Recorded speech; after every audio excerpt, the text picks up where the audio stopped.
Bismillahirrahmanirrahim. Assalamualaikum warahmatullahi wabarakatuh.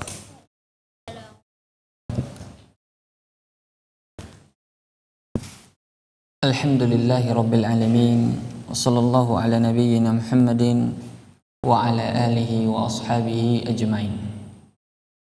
Para hadirin yang dirahmati Allah, ya, kita bersyukur ya kepada Allah Subhanahu wa taala yang masih memberikan kita kesempatan sehingga sampai saat ini kita sudah hampir berpisah dengan bulan suci Ramadan.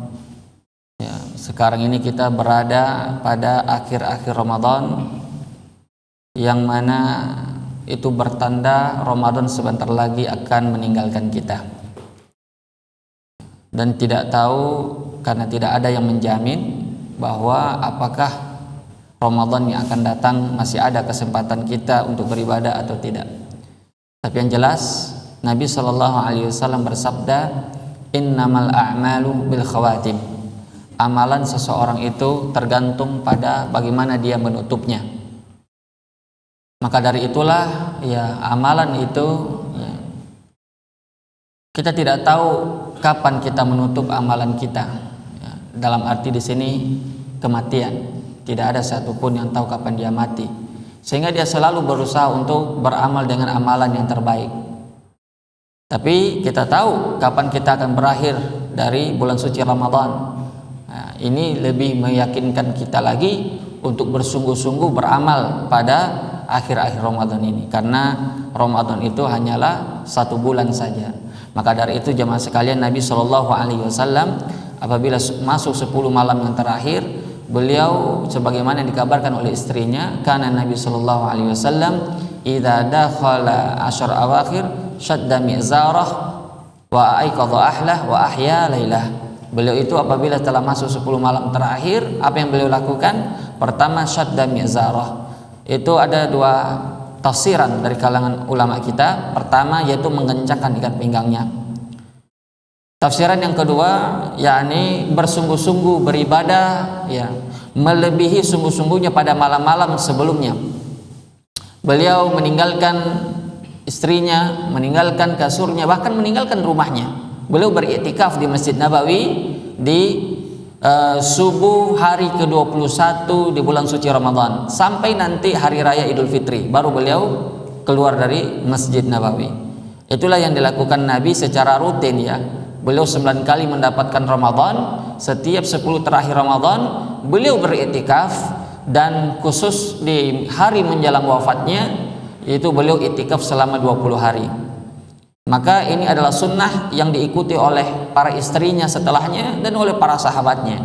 Maka bagi siapa yang memiliki kesempatan ya untuk beriktikaf di masjid, maka hendaknya dia beriktikaf supaya dia lebih konsentrasi dan fokus beribadah.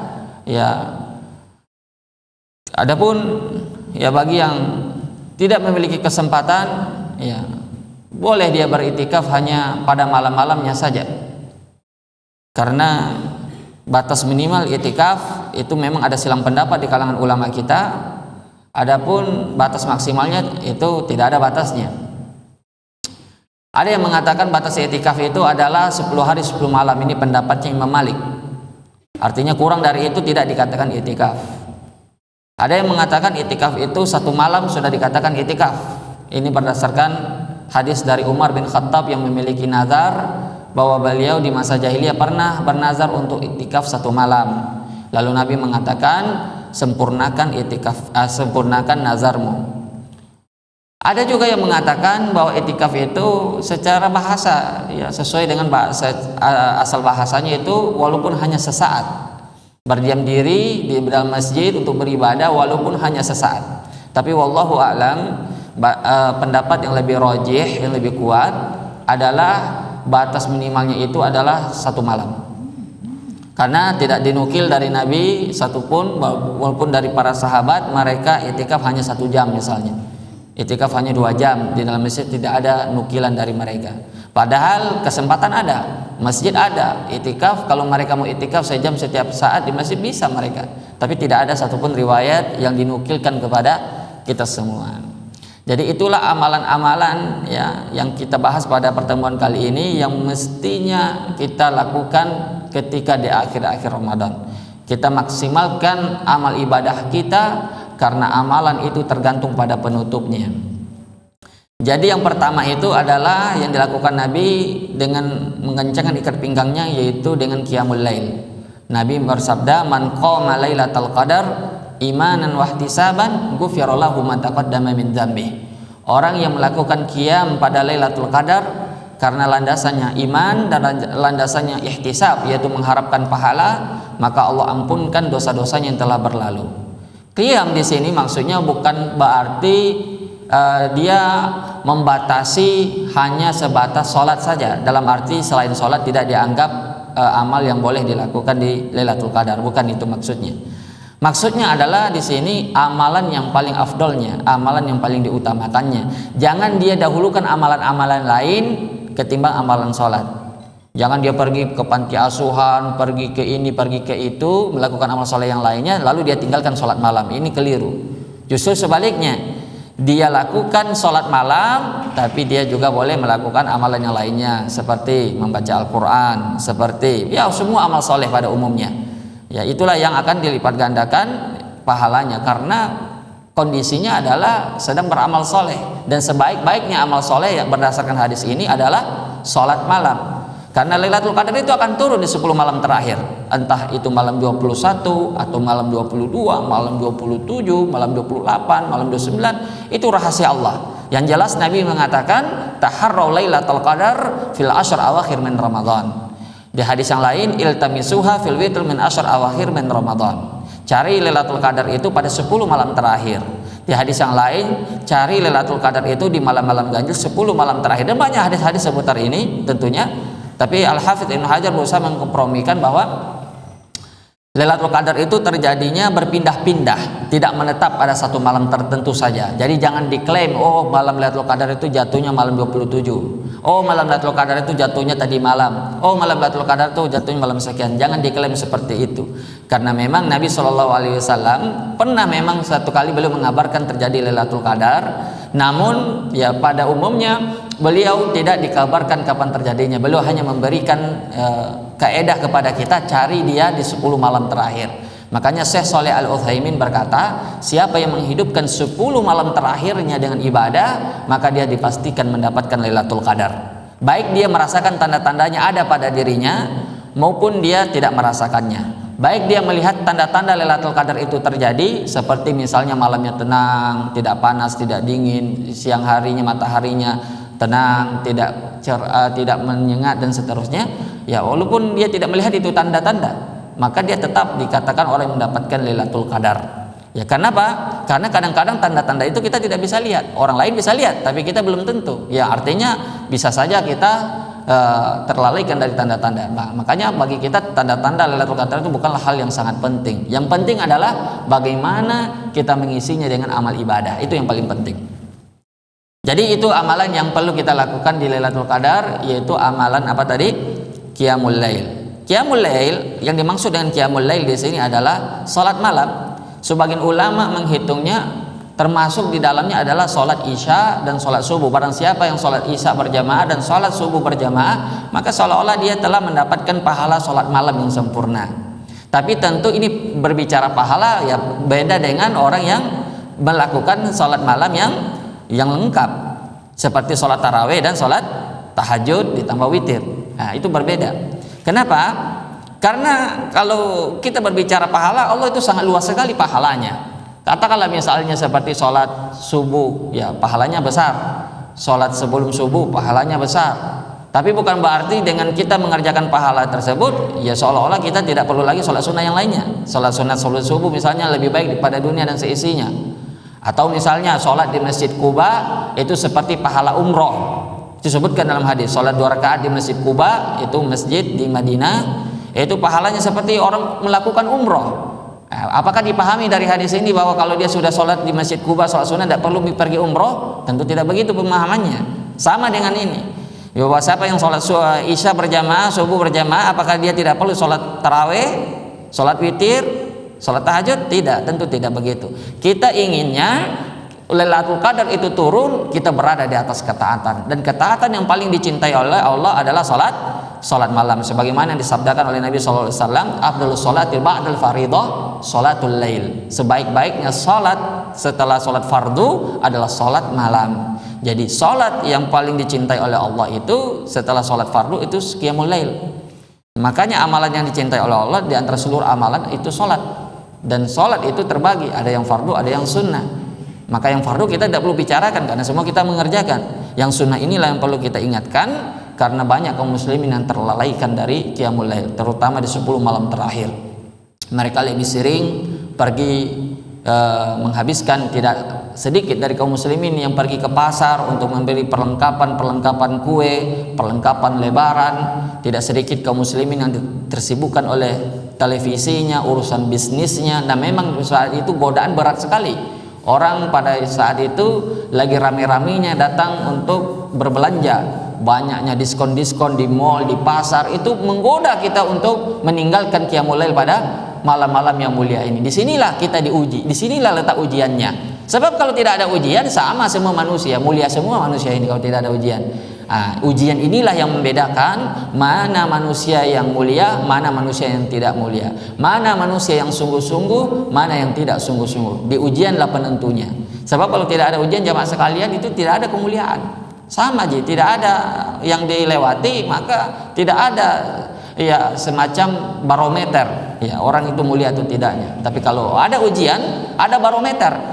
Oh, ini orang yang lolos ujian berarti pantas dia mendapatkan Lailatul Qadar, sebab dia telah melewati ujian-ujian itu. Dan di antara ujiannya itu yang kita katakan tadi. Maka mudah-mudahan Allah Subhanahu wa taala memberikan kita kemudahan dan taufiknya, tentunya dengan cara kesungguhan niat kita menghidupkan malam ini dengan qiyamul lail.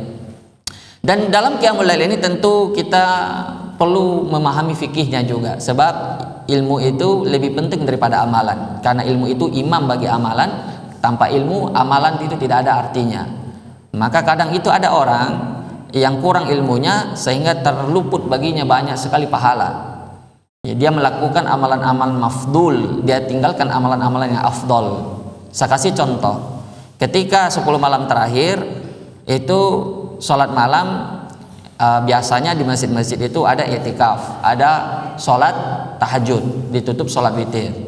Nah, di sini fikihnya boleh saja orang itu sholat tahajud bersama imam tarawihnya, kemudian dia selesaikan witirnya bersama imam yang sama, karena hadis mengatakan innahu man qama ma'al imam hatta yansharif kutiba lahu qiyamul lailah. Siapa yang sholat selesai bersama imam, siapa imamnya selesai, ini persyaratannya, karena man di sini man syartiyah. Siapa yang selesai syaratnya bersama imam, maka tercatat baginya sholat semalam suntuk, artinya sholat sampai subuh. Karena hadis ini memang latar belakangnya, asbabul wurudnya, bahwa sahabat Mu'adz bin Jabal bersama para sahabat yang lainnya di malam ke-25 sholat bersama Nabi sampai pertengahan malam. Lalu mereka mengatakan, ya Rasulullah, masih ada tersisa di antara bagi kita waktu setengah malamnya lagi, artinya sampai subuh. Bagaimana kalau kita habiskan saja sholat malam sampai subuh? Lalu Nabi bersabda, innahu man qama ma'al imam hatta yansharif kutiba lahu qiyamul lailah. Siapa yang sholat sampai selesai bersama imam, maka tercatat baginya sholat semalam suntuk. Jadi memang itu keutamaan sholat selesai bersama imam. Tapi sekali lagi kita tekankan bahwa terkhusus di 10 malam terakhir, imam mestinya juga paham fikih seperti ini. Fikihnya adalah bahwa ada hadis lain mengatakan, ij'alu akhir sholatikum bil laili witra. Jadikan akhir dari sholat malam kalian itu adalah sholat witir, penutup. Maksudnya apa? Bahwa yang paling afdol itu adalah menjadikan witir sebagai sholat penutup. Jadi kalau seandainya masjid itu memang ada kesepakatan dengan jamaahnya untuk qiyamul lail, sholat tahajud, maka sebaiknya imamnya mengakhirkan sholat witirnya nanti di akhir malam. Itu lebih afdol, terkhusus 10 malam terakhir.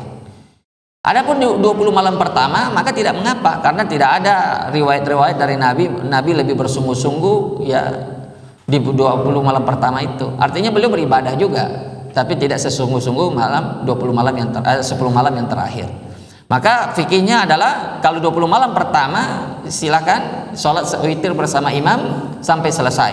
Lalu kalau ingin menambah lagi tahajud, tidak ada masalah, karena Nabi secara hadis qauliyahnya, sabdanya kepada para sahabatnya tidak membatasi jumlah rakaat sholat malam. Nabi mengatakan sholatul laili masna masna. Walaupun afdolnya, kita berbicara afdol sekarang, afdolnya sholat malam itu hanyalah 11 rakaat. Karena itulah yang paling sering dilakukan oleh Nabi.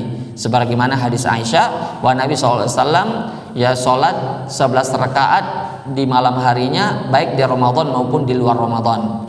Begitu juga riwayat dari Ibnu Abbas bahwa sholat malam Nabi itu 13 rakaat, tapi pada hakikatnya 2 rakaat itu hanya 2 rakaat ringan, yang pada hakikatnya juga sebenarnya 11 rakaat. Jadi kalau orang yang ingin berbicara rakaat yang paling afdal dalam sholat malam, yaitu yang singkat, yaitu 11 rakaat dan panjang berdirinya. Tapi kalau ingin diperingan berdirinya, dijadikan banyak rakaatnya seperti 20 misalnya atau lebih dari itu, maka itu tidak mengapa, karena itulah pendapat dari ulama-ulama dari terdahulu. Nanti ulama belakangan seperti Imam Syaukani misalnya dan Imam Albani rahimahullah mengatakan bahwa itu adalah bid'ah. Tapi tentu ini ijtihad dari mereka, mudah-mudahan ya ijtihad mereka itu berpahala. Tapi pendapat yang lebih kuatnya bahwa itu bukanlah bid'ah, karena Nabi jelas-jelas mengatakan sholatul laili masna masna. Jadi tidak ada batasan rakaat dari sholat malam. Inilah pendapat yang lebih kuat dan mayoritas ulama berpendapat seperti ini. Nah, itu yang perlu kita pahami dalam fikih qiyamul lail. Jadi afdolnya memang kita selesainya bersama imam. Kemudian kalau ingin ditambah lagi berapapun tidak mengapa, tapi jangan jadikan witir 2 kali dalam satu malam. Karena Nabi bersabda, la witroni fil lailah. Tidak boleh 2 kali witir dalam satu malam. Kemudian jemaah sekalian, kalau kita sudah memahami qiyamul lail, dan qiyamul lail adalah simanya ahlu taqwa, itu sifatnya orang-orang yang soleh terdahulu, sifatnya orang-orang bertakwa. Kalau kita terbiasa menghidupkan 10 malam terakhir ini, sebenarnya intisarinya kita ini bukan hanya lantaran karena mencari Lailatul Qadar, sebenarnya itu hanya wasilah saja. Jadi jangan dibayangkan bahwa kita qiyamul lailnya sungguh-sungguhnya pas 10 malam terakhir saja, kemudian setelah itu tidak sungguh-sungguh lagi, tidak. Ini hanya wasilah saja. Kita di training 10 ini bagaimana rasanya menjadi orang yang bertakwa, menghidupkan ya sebagian besar malamnya itu dengan qiyamul lail. Nah, dengan harapan 10 malam terakhir ini yang telah melatih kita untuk qiyamul lail secara maksimal, itu akan berdampak setelah kita selesai dari Ramadan. Ini sebenarnya tujuan yang paling utamanya. Karena kita itu tidak boleh menjadi Ramadhanian, tidak boleh kita menjadi hamba Ramadan. Artinya orang yang hanya bertakwa atau yang rajin beribadah pas Ramadan saja. Selesai Ramadan dia kembali lagi menjadi orang biasa. Nah, berarti dia belum berhasil. Yang dimaksud di sini ini jadikan training, batu loncatan. Mudah-mudahan dengan digembleng seperti ini itu akan berdampak kepada dia nanti setelah selesai Ramadan. Itu yang diharapkan dan itu barometernya. Kalau dia berdampak qiyamul lailnya, istiqomah dia melakukan qiyamul lail baik pas 10 malam terakhir maupun nanti setelah Ramadan, itu pertanda Allah Subhanahu wa taala menerima qiyamul lailnya dan bermanfaat qiyamul lailnya. Tapi sebaliknya, kalau seandainya dia justru kembali lagi meninggalkan qiyamul lail, tidak lagi melakukan qiyamul lail, maka barangkali itu juga pertanda bahwa qiyamul lailnya belum maksimal di 10 malam terakhir. Ini yang sebenarnya yang diinginkan dari memperbanyak ibadah terkhusus di 10 malam terakhir. Kemudian yang kedua, itikaf yang sudah kita jelaskan tadi, bahwa itu juga wasilah, ya perantara media untuk kita semakin fokus dan konsentrasi beribadah. Dan itikaf itu ibadah, ada aturannya sebagaimana halnya ibadah yang lainnya. Jadi itikaf itu ada rukunnya, dia tidak boleh keluar dari masjid kecuali untuk kebutuhan hajat yang darurat seperti makan, minum, mandi.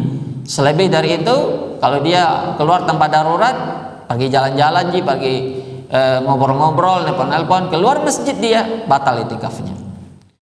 Begitu juga itikaf itu ada syarat lainnya bagi wanita yang ingin itikaf, tidak mengapa selama syaratnya terpenuhi. Terutama anak-anak gadis yang pengen itikaf boleh saja selama memenuhi 2 syarat. Syarat pertama harus izin mahramnya atau izin suaminya. Syarat kedua, dia harus aman dari fitnah. Katakanlah misalnya masjidnya tidak terlalu besar, bebas laki-laki perempuan bicara, ini sebaiknya jangan itikaf karena itu menimbulkan fitnah. Ya. Tapi kalau seandainya aman ya dari fitnah, lalu dapat izin dari mahramnya, maka itu diperbolehkan. Dan Lailatul Qadar ini dan i'tikaf ini terkhusus bagi wanita yang tidak haid. Wanita haid tidak boleh i'tikaf. Tapi Lailatul Qadar itu bisa didapatkan oleh wanita haid sekalipun. Maka ya mendapatkan Lailatul Qadar orang memang tidak harus dengan i'tikaf, tapi dengan i'tikaf seseorang lebih maksimal untuk beribadah dan lebih bagus kondisinya saat turunnya Lailatul Qadar. Makanya wanita haid itu bagaimana caranya mereka mendapatkan Lailatul Qadar? Ya mereka melakukan apa yang boleh mereka lakukan dari amal soleh, seperti berzikir mereka boleh melakukannya, mereka berdoa mereka boleh melakukannya, mereka boleh untuk beristighfar, mereka boleh membaca Al-Quran dari hafalan, mereka boleh memegang mushaf yang ada terjemahan, itu boleh dilakukan oleh wanita haid. Maka itu yang mereka lakukan di 10 malam terakhir, dan mudah-mudahan tercatat bagi mereka termasuk orang yang mendapatkan Lailatul Qadar. Jadi sebenarnya Lailatul Qadar ini terbuka kesempatannya untuk siapa saja tanpa terkecuali. Maka jemaah sekalian dirahmati oleh Allah Subhanahu wa taala, inilah amalan yang paling maksimal kita lakukan di 10 malam yang terakhir. Kemudian yang paling penting lagi di 10 malam terakhir ini jemaah sekalian, ya, selain dari qiyamul lail dan i'tikaf, yaitu kita lebih banyak menghabiskan waktu kita untuk berdoa memohon ampun kepada Allah atas dosa-dosa kita. Dan diriwayatkan dari Aisyah tentang doa yang dibacakan pada saat Lailatul Qadar, walaupun dalam sanad hadisnya ini ada silang pendapat di kalangan ulama hadis, sebagian melemahkan, sebagian mensahihkannya, namun tidak mengapa ya hadis ini dibaca dalam doa-doa terutama Lailatul Qadar ya, karena maknanya bagus ya, maknanya tidak ada masalah, yaitu doa Allahumma innaka afuun tuhibbul afwa fa'fu anni. Ya Allah, Engkau Maha Pemaaf, suka memaafkan, maka maafkanlah saya. Inilah doa yang dianjurkan banyak-banyak dibaca dengan penuh kesadaran dan kesungguhan. Boleh juga dengan tambahan Allahumma innaka afuun karim tuhibbul afwa fa'fu anni.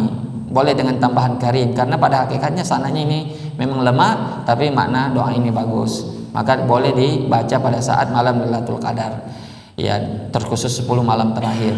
Tapi ingat bahwasanya doa seperti ini bukan berarti dilarang atau tidak boleh membaca doa yang lainnya. Justru dianjurkan membaca doa sebanyak-banyaknya, berdoa sebanyak-banyaknya, karena doa yang dikabulkan adalah doa dengan ya hadirnya hati pada saat dia berdoa. Bukan doa yang dari hafalan tapi entah kemana pikirannya, hatinya entah kemana, itu doa yang tidak dikabulkan. Karena doa yang pada hakikatnya itu adalah ketergantungan dan rasa butuhnya kepada Allah. Ini yang doa yang mustajab. Adapun doa dalam hati yang lalai, ya pikiran yang melayang, itu tidak dikabulkan oleh Allah Subhanahu wa taala.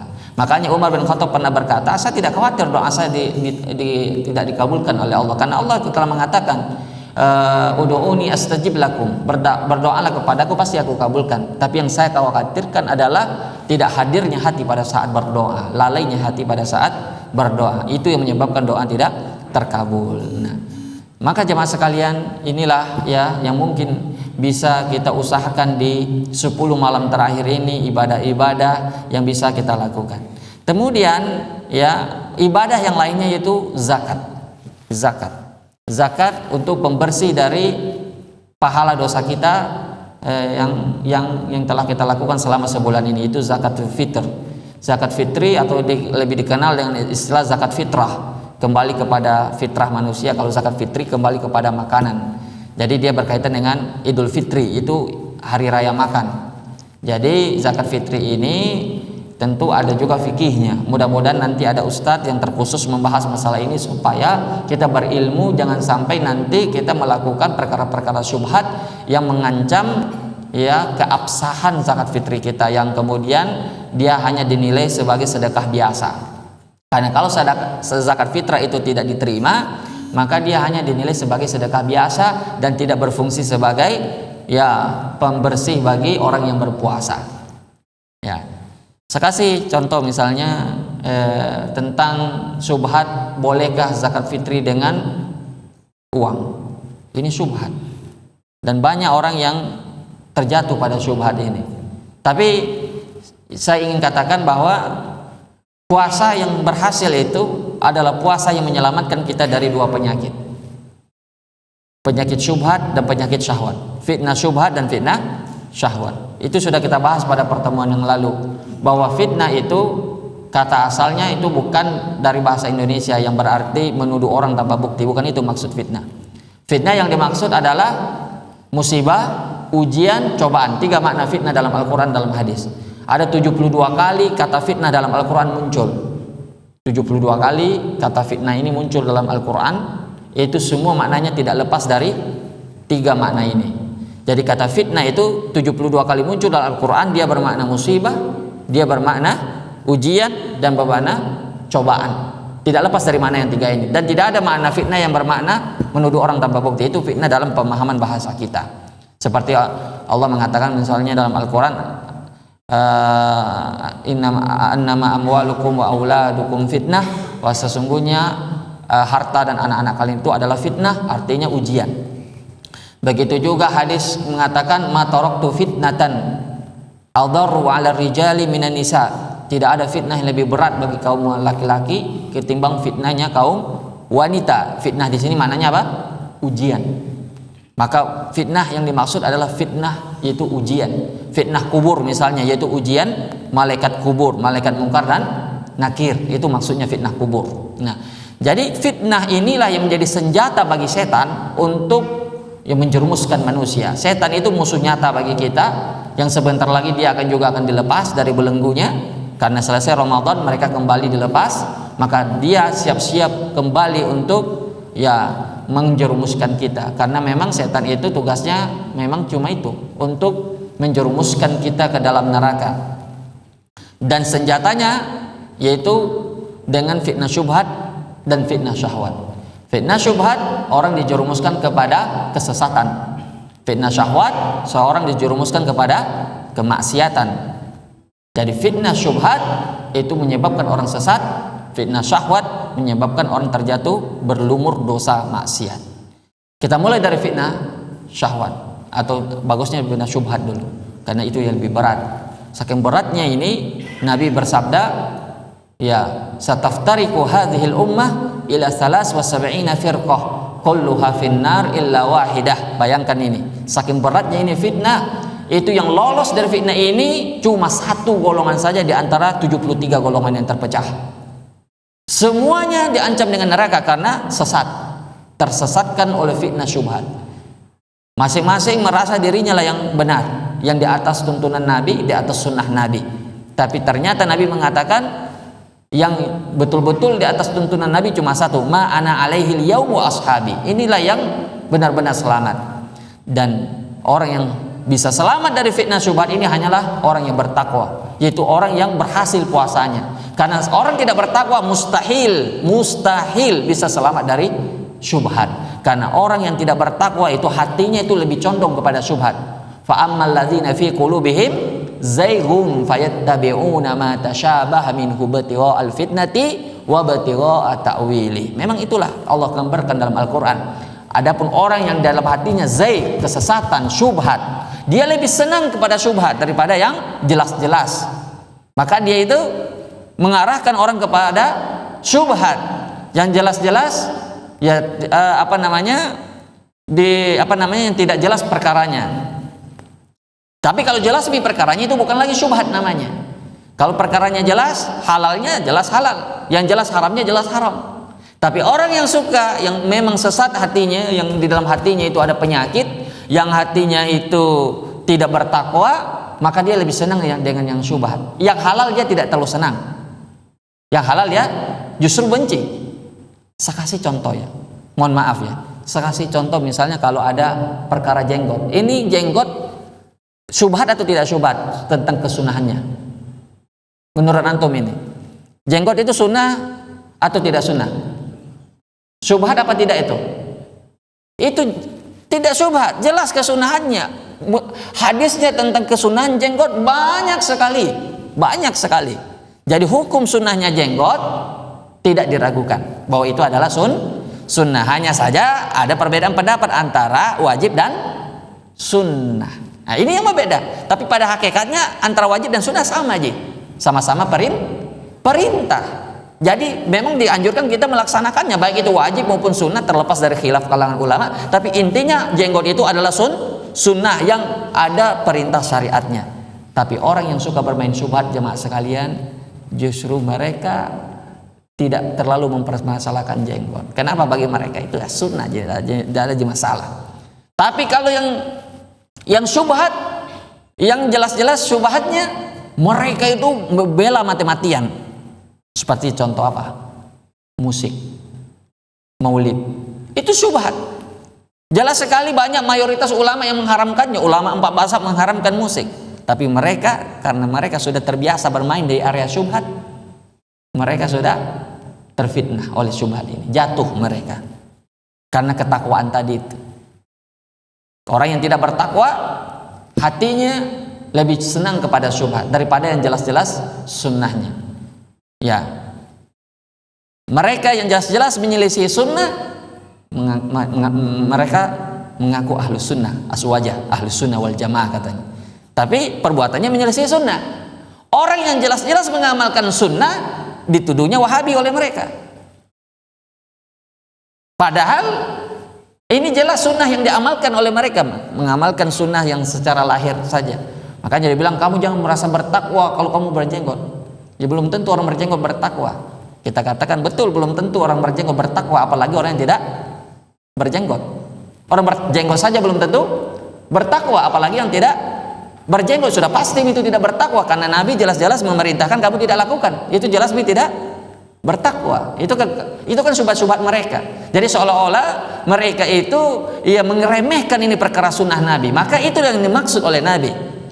Ya. Man waqa'a fi syubhat waqa'a fil haram.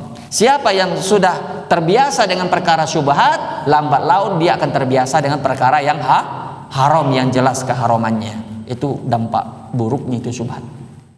Dan syubhat itu gampang menyerap di hati manusia. Makanya antum para penuntut ilmu jangan bergampangan dengan syubhat. Tidak apa-apa aja, saya dengar dari sini, dari situ, dari sana, semua saya ambil, nanti kan bisa diambil baiknya, buang buruknya. Itu syubhat, tidak main-main. Antum ketika masuk syubhat ke dalam hati antum, untuk mengeluarkannya itu tidak mudah. Masuknya kontan, ya langsung masuk, tapi keluarnya kredit. Tidak bisa langsung sekaligus dia dikeluarkan itu syubhat.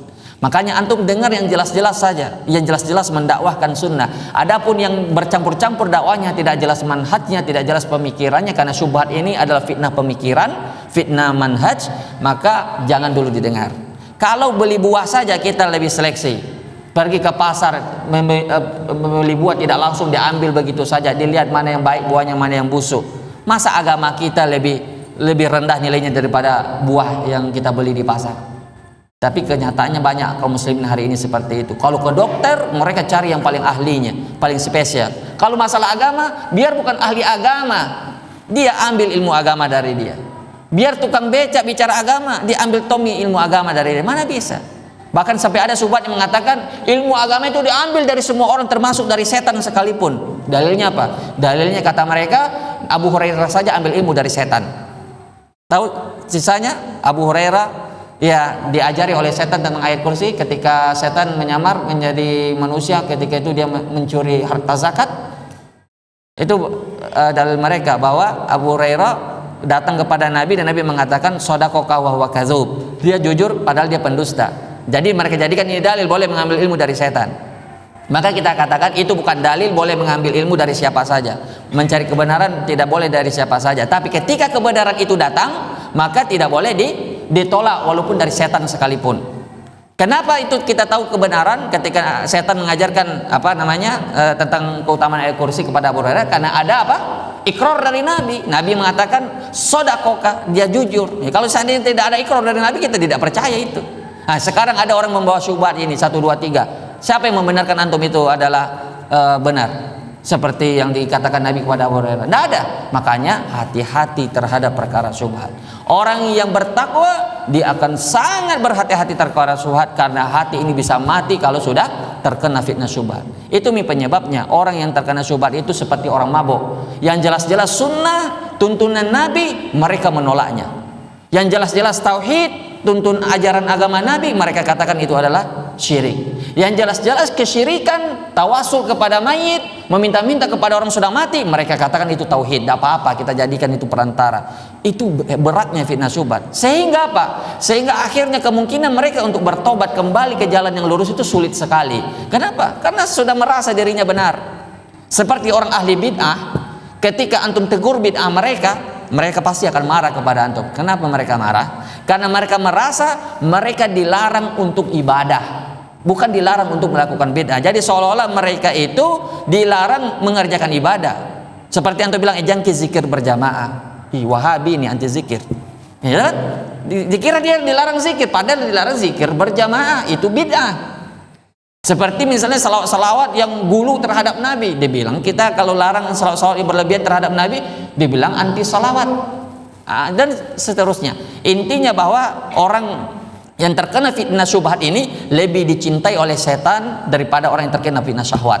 Fitnah syahwat, jemaah sekalian, pada umumnya manusia tahu bahwa dia berdosa, dia merasa dirinya salah. Seperti syahwat terhadap wanita misalnya, dia tahu kalau dia berzina dia berdosa. Dia tahu kalau dia melihat yang haram dia berdosa. Tahu dia. Tidak syubhat baginya melihat aurat wanita itu tidak dosa.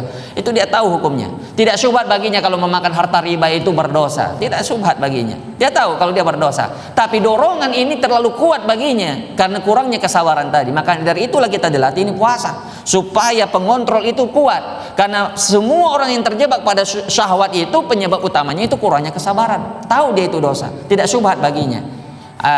Tidak syubhat baginya dengar musik itu haram misalnya, kalau dia yang mengaji, yang tahu tentang dalil, dia tahu musik itu, tapi dia masih dengar musik.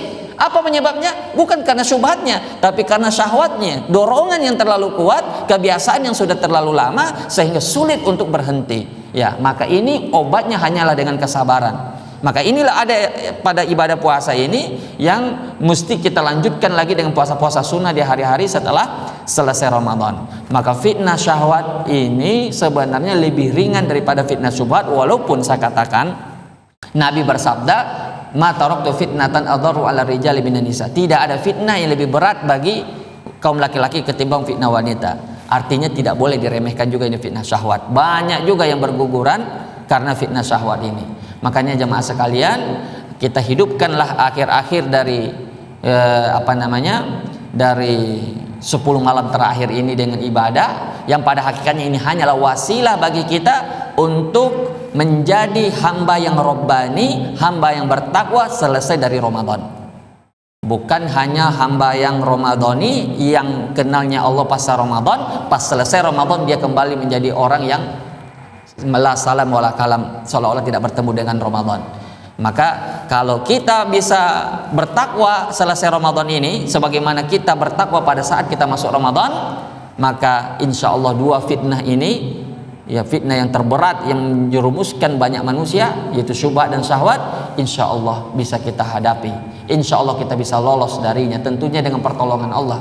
Tapi tentunya ya seseorang itu harus, ya pertama harus mendalami ilmunya, harus belajar mendalami agama dan memperbaiki niat dan keyakinannya. Karena orang terjatuh pada fitnah syubhat itu disebabkan oleh kurangnya ilmu dan disebabkan oleh jeleknya niat. Kadang dia berilmu tapi niatnya jelek, ya karena ingin dunia misalnya dari ilmunya itu, maka dia juga tidak akan lolos dari syubhat. Makanya dua solusi untuk lolos dari ini, ya permantaplah ilmu dan perbaiki niat. Dan itu hanya didapatkan dengan apa? Dengan jalan bertakwa. Allah Subhanahu wa taala berfirman, "Wattaqullaha wa yu'allimukumullah." Bertakwalah maka Allah akan mengajarkanmu. Berarti mengajarkan kita itu dengan cara apa? Bertakwa. Karena hanya orang bertakwalah yang berusaha mencari ini haram atau halal. Hanya orang bertakwalah yang berusaha mencari ini boleh atau dilarang. Hanya orang bertakwalah yang berusaha mencari ini sah atau tidak sah. Adapun orang yang tidak bertakwa, ya jangankan yang haram, ya jangankan yang makruh, yang haram saja dia terjang.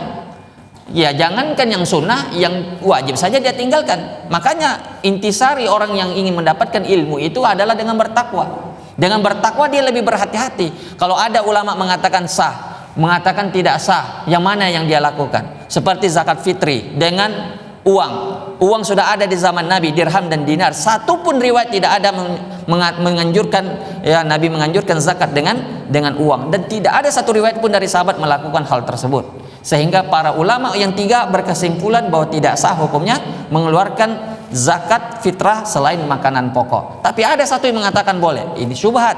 Tapi orang yang bertakwa, dia tidak berkata, yang penting ada ji ulama yang berpendapat. Yang mana yang mudahnya saja ada ji ulama yang berpendapat. Ini bukan perkataan orang bertakwa. Orang bertakwa dia bilang mana yang lebih kuat pendapat di antara dua ini. Karena masalahnya begini, kalau dia berzakat dengan makanan pokok, semua ulama sepakat tentang keabsahannya, tentang kesahan dari zakat fitrahnya sendiri, tidak ada yang komentar. Tapi ketika dia mengkonversinya menjadi uang, 3 mengatakan tidak sah, 1 mengatakan sah. Ini persis seperti menikah tanpa wali. Coba bagaimana status nikah kita ini dipertanyakan. Jadi setiap malam kita mau berhubungan dengan istri itu ragu, ini sah apa tidak ini, jangan-jangan ini zina. Boleh jadi ini zina. Kenapa? Karena menikah tanpa wali, 3 ulama mazhab mengatakan tidak sah, tidak halal baginya. La nikaha illa biwali, kata Nabi. Man nakah bi ghairi wali fa nikahu batil, fa nikahu batil, fa nikahu batil. Tapi Imam Abu Hanifah juga sama dengan kasusnya tadi, mengatakan sah. Ada uzur yang diberikan kepada beliau, bukan sengaja beliau menyelisih sunnah Nabi, bukan. Jangan dipahami seperti itu ya, karena beliau imam rujukan kaum muslimin, tapi ada uzur yang menyebabkan beliau ya sampai berpendapat seperti itu. Dan kalau ingin tahu uzurnya secara detail, lihat kitab Raf'ul Malam an A'immatil A'lam, mengangkat celaan dari para imam-imam terdahulu yang jadi rujukan oleh para ulama. Di situ disebutkan uzurnya. Nah, jadi inilah yang bisa kita bahas pada pertemuan ini. Mudah-mudahan ya Allah Subhanahu wa taala menjadikan kita hamba yang bertakwa, menjadikan kita hamba-hamba yang dibukakan taufik olehnya untuk menghidupkan 10 terakhir ini dengan ketaatan, dan kemudian keluar dari Ramadan ini menjadi hamba yang rabbani, menjadi hamba yang istiqomah, menjadi hamba yang sabat di atas ketaatan kepada Allah sampai bertemu dengannya. Wallahu taala a'lam. Wassallallahu ala nabiyyina Muhammad wa ala alihi washabihi wasallam, wa akhiru da'wana alhamdulillahi rabbil alamin. Assalamualaikum warahmatullahi wabarakatuh.